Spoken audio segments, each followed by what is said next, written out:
So ನಾವು ನಿಮಗೆ video ತೆಗಲಿ ಒಂದಷ್ಟು ನಮ್ಮ ಅಧ್ಯಕ್ಷ ಸದಸ್ಯರಲ್ಲಿ ಒಂದಷ್ಟು ಅನುಕೂಲ ಬಾಲ್ಯ ವಿವಾಹ ಕುರಿತಾಗಿ ಅನುಕೂಲ ಮೂಡಿಸಿದ್ದಾರೆ. ಅದಕ್ಕೆ ಮುಂಚಿತವಾಗಿ ನಾವು ಒಂದು ಹಾಡುಗಳನ್ನ ನಿಮಗೆ ಒಂದಷ್ಟು ಅರಿವನ್ನು ಮೂಡಿಸುವಂತ ಕಾರ್ಯಕ್ರಮವನ್ನು ನಾವು ಮಾಡ್ತೇವೆ. ಸೊ ಮಕ್ಕಳು ದಯಮಾಡಿ ಮಾತಾಡಬಾರ್ದು.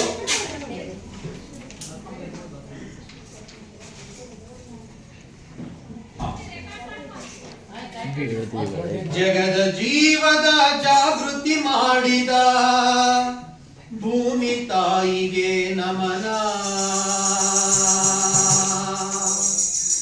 ಜೀವ ಜೀವನಕ್ಕೆ ಜನ್ಮವಿತ್ತ ತಾಯಿ ತಂದೆಗೆ ನಮಸ್ಕಾರ ನಮಸ್ಕಾರ ನಮಸ್ಕಾರ.